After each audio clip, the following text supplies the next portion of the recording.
আসসালামু আলাইকুম। সকলকে প্রীতি এবং শুভেচ্ছা।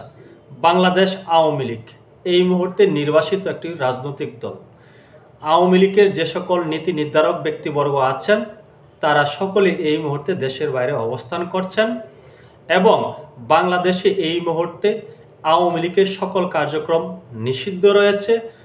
শুধু তাই নয়, নির্বাচন কমিশন থেকে আওয়ামী লীগের নিবন্ধন সাময়িকভাবে স্থগিত করা হয়েছে। তবু কি আওয়ামী লীগকে ঠেকানো যাবে?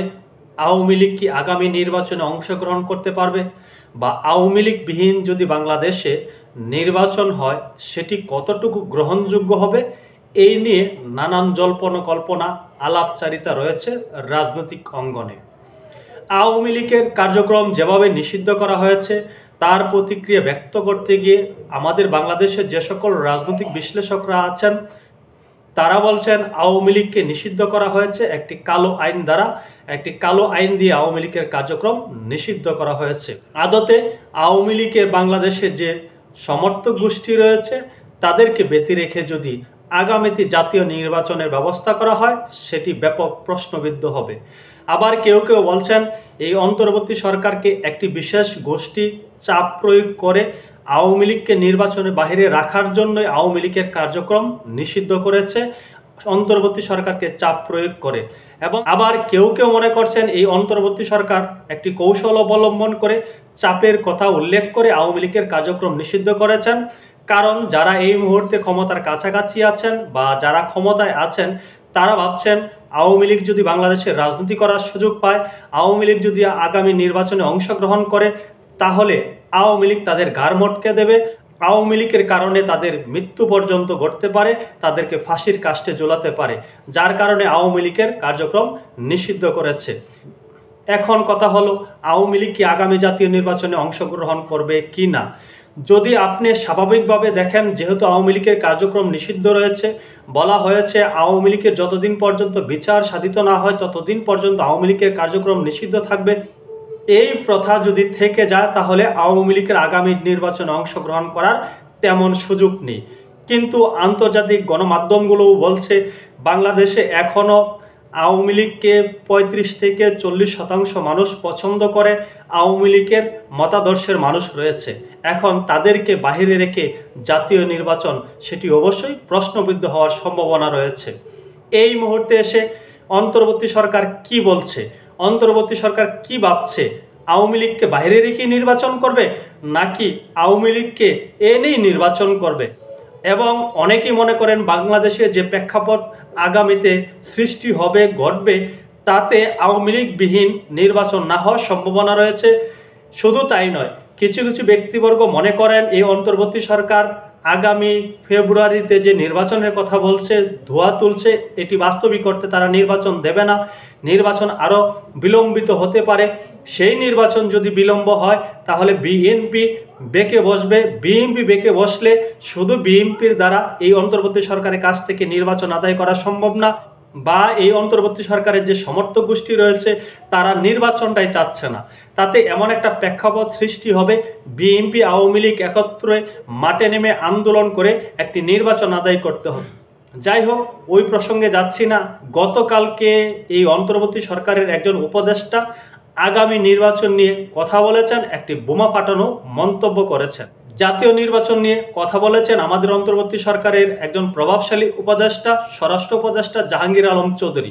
তিনি বলছেন জাতীয় নির্বাচন সামনে রেখে আইন শৃঙ্খলা পরিস্থিতি নিয়ে জাহাঙ্গীর আলম চৌধুরী বলেন নির্বাচনের পরিবেশ তৈরি শুধু আইন শৃঙ্খলা বাহিনীর কাজ নয়, নির্বাচন কমিশন, প্রশাসন, দায়িত্বপ্রাপ্ত কর্মকর্তা এবং নির্বাচনে অংশগ্রহণকারী দলগুলোকেও প্রস্তুত থাকতে হবে। আমাদের প্রস্তুতি কোনো ঘাটতি নেই, এই অন্তর্বর্তী সরকারের কোনো ঘাটতি নেই, তারা নির্বাচন দিতে প্রস্তুত। এরপরে তিনি বলেন 5 থেকে 6 মাস সময় হাতে আমরা সুষ্ঠু নির্বাচন আয়োজনের লক্ষ্যে কাজ করছি এবং আইন শৃঙ্খলা পরিস্থিতি নিয়ন্ত্রণের রাখার সব প্রস্তুতি নিচ্ছি। এখানে 2-4টি কথা আছে। জাহাঙ্গীর আলম চৌধুরী যে কথাটি বলেছেন যে সামনে 2-4 মাস সময় আছে, আমরা এর মধ্যে পরিপূর্ণ প্রস্তুতি নিয়ে ফেলবো, আমরা চেষ্টা করছি যেন নির্বাচন নির্বিঘ্নে করা যায়। বিগত 11 মাসে এই জাহাঙ্গীর আলম সাহেবরা বা এই অন্তর্বর্তী সরকার আইন শৃঙ্খলা পরিস্থিতি উন্নতি ঘটাতে পারলো না। এখনও মব জাস্টিসের ঘটনা ঘটছে, যাচ্ছে তা ঘটনা ঘটছে, খুন ধর্ষণের ঘটনা ঘটছে, চাঁদাবাজির ঘটনা ঘটছে, আমরা সোশ্যাল মিডিয়া খুললে দেখতে পাই। এখন 11 মাসে করতে পারলো না, আগামী 4-5 মাসে সেটি করে ফেলবে। এরপরে তিনি সবচেয়ে গুরুত্বপূর্ণ কথাটি বলেছেন, আমি যে বিষয়টি নিয়ে কথা বলছি তার মোরাল অফ দ্য স্টোরি এখানেই রয়েছে। তিনি বলেন, যারা নির্বাচনে অংশ নেবে তাদের উচিত প্রস্তুতি নেওয়া, অভিযোগের রাজনীতি না করে মাঠে থাকা উচিত। সরকার ও প্রশাসন সব দলের অংশগ্রহণ নিশ্চিত করতে নিরপেক্ষভাবে কাজ করবে।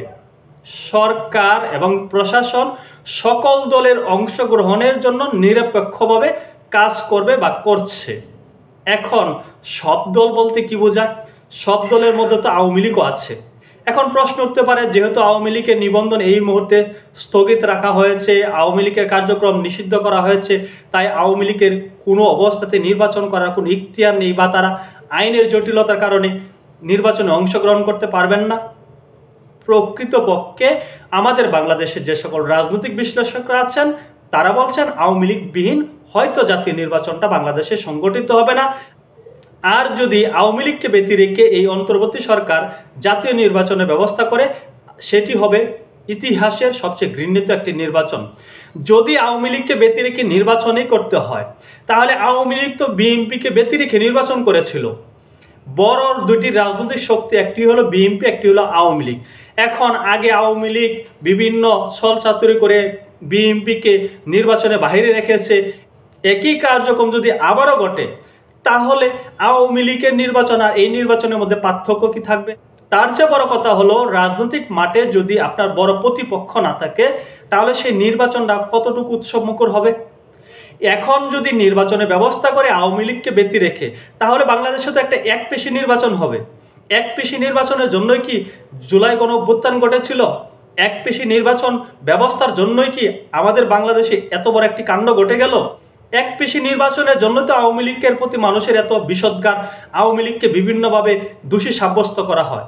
একই কাজ যদি অন্তর্বর্তী সরকার করে বা বিএনপি যদি সে টেপে পড়ে, তাহলে হয়তোবা ইতিহাস তাদেরকেও ক্ষমা করবে না বলে অনেকে মনে করেন।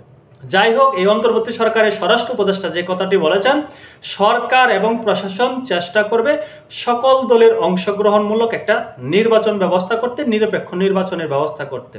এখন অনেকে বলতে পারেন, জাহাঙ্গীর আলম একজন সহজ সরল মানুষ, তিনি সহজ সরল স্বীকারোক্তি দিয়েছেন, প্রকৃতপক্ষে এমন ঘটনা বাংলাদেশে নাও ঘটতে পারে বা এটি সরকারের কথা নাও হতে পারে। যেভাবেই বলেন না কেন, প্রেশার কিন্তু বাড়ছে, সরকার বিভিন্নভাবে কোণঠাসা হচ্ছে, আন্তর্জাতিক চাপ বিভিন্নভাবে তাদের উপর আসছে। এটা কিন্তু আমরা এই মুহূর্তে দেখতে পাচ্ছি, শুনতে পাচ্ছি, রাজনৈতিক বিশ্লেষকদের কথা শুনলে বোঝা যাচ্ছে। তাতে মনে হচ্ছে আগামী নির্বাচন অবশ্যই আওয়ামী লীগের অংশগ্রহণের মাধ্যমেই হবে। সকলে ভালো থাকবেন, আল্লাহ হাফেজ।